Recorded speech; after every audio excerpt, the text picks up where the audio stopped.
hear me, fool? Apparently, he got kicked off the. Kicked off the. That's AD. Anti-villain. What the fuck is that? What's good, nigga? What's the deal, man? I'm over here cooling, man. Nigga, I hear y'all had a whole response pod to me. What happened?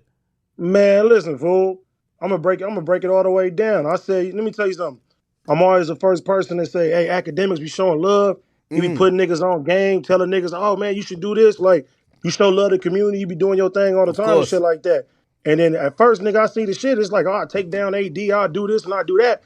I'm like, cuz, why nigga talking to me like that? You supposed to be the homie, you feel me?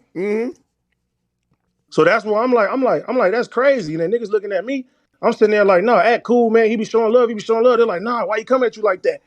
And I'm like, damn, I ain't with the backhand compliments and shit like that. Cause I'm like, nigga, when you come to LA, I got you. I'm like, nigga, come fuck with me and shit like that. A nigga appreciate the love and shit. But I'm like, damn, cuz, like, if you got some problem with Adam, you got a problem with certain niggas and shit, don't throw me and none of the homies in there, cause we all real niggas, you feel me? Well, here's the thing, and I don't know if you understand my point of view.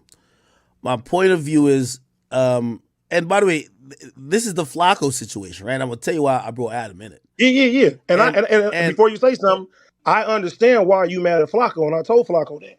Okay. So I ain't mad at that. But my shit is like, damn, cuz, like, if I say I'm cool with academics, I don't care how mad I am. I ain't gonna say nothing about nobody else if I'm fucking with them. You feel me? Well, I'm gonna be honest with you. I didn't say anything derogative. Like, I said, listen, I believe. Nigga, you said you'll take AD down, you'll take what's it called down. I'm like, damn, cuz, that's how you feel about me? Well, I'm talking about content-wise. Oh, okay. Well, I ain't knowing this content-wise. I'm talking about, hey, listen. Assassin? Yeah. Hey, yo, content-wise, and by the way, this is my thought, right? Adam sent me that garbage-ass clip, right, of Flacco interviewing some waste man, right? And I'm looking at it, I'm like, first of all, me and Adam have been communicating on, like, privately about a bunch of different things. And my thing is that, listen, if you then a couple of videos that week on No Jumping with my name, nigga, like, I'll come do something on the platform. When y'all got Flacco, who people already compare to me, right? Now interviewing people and I don't know who made those decisions, right? So when Adam texts me the shit, I'm like, come on, bro. It's almost like you're trying to get me to react, because even though we're talking privately, people are going to ask me to react.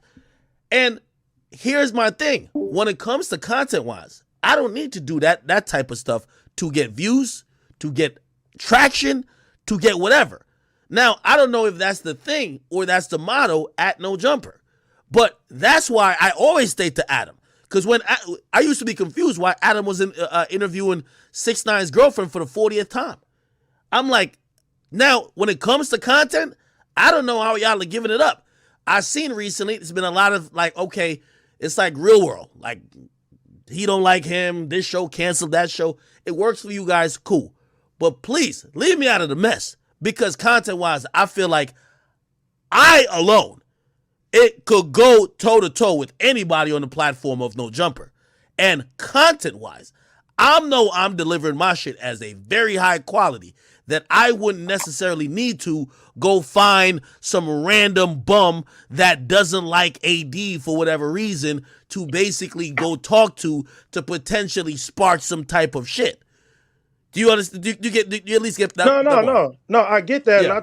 And look, I get the whole Flacco situation where it's like, and this is how I feel. I'm like, yeah, Flacco, Act been letting you know what I'm saying, come on stream. You've been showing niggas love. They've been asking for me to violate the nigga from day one. They're asking from day one. And bro, I didn't want to be a hater. You was the first person to get mad when the shit would happen with 16. You like, AD, why you let this happen? You was mad. You like, he a chat nigga. So I'm like, all right. I'm like, Act care about the nigga. You feel me? And I'm like, all right, cool. Like, go ahead. No. Of course. Yeah, no. You're right. Keep going. Yeah. So I'm looking at that, and I'm like, okay, boom. Every time, you feel me? You nigga, you let us call in. You ain't got to let a nigga call in. You feel me? Yeah. Like, you ain't got to sit there and do that. So I appreciate that. So when a nigga say, damn, I'm sitting there telling niggas like Akademiks the homie. You feel me? I'm going over there like, this the homie. I think you took what I said wrong, and I realized why, and that was probably because if I'm talking like that, despite the tone, we don't have any issue to actually have a real confrontation. I'm talking about content-wise because I'm judging the content when I see interviews with waste men. You get what I mean? And when I say, okay, well, if it's an issue with content, y'all could get the best people at No Jumper, which I believe are you, T-Rel, Adam, of course, and Sharp. And I've always said when it comes to like being entertaining on this mic, I'm down to sit with everybody. And I believe I could walk up in No Jumper with all y'all who are entertaining in y'all own rights, but nigga, I still think I outlast everybody. I've been doing this shit for 10 damn years. So that's why I look at it, and I'm looking at also Adam, because I'm saying, Adam, why do you got this bottom feeding content coming over here, especially even using my name, because you know what happened the last time when we actually had some issues. It was because you were interviewing motherfuckers that you really even had no issue interviewing, except you knew they were down to talk some shit against me. If it's content for content, we could go content for content. I love doing that. No, I hear what you're saying. And like, look, like I said, the way I seen this shit, because at first I didn't see the whole thing. All I seen was you was like, oh yeah, Sharp, T-Rail, AD, like, yeah, you always showing love and shit. But then niggas send me other shit where it's like, yeah, I'll take them down and whoop. And I'm like, damn, cuz, this the nigga I be talking to. Like, cuz always showing love. I'm like, is cuz on some drunk shit or something like that? Or is it, you feel me? So I'm sitting there, cause like, me personally, like if I fuck with somebody, bro, I'm a loyal nigga. I'm gonna go to the ends of the world for you and shit. Can't nobody come and tell me like, oh, I got problems, ooh, and we right there. You feel me? I'm ready to crash out. That's how I am. You're looking at this in a perspective of, you know, an actual issue or an issue that requires a confrontation. You get what I mean? And if I was talking about that, which by the way, anytime I've ever talked about Adam, you know, I've never, no matter even back then, I've never even talked about Adam like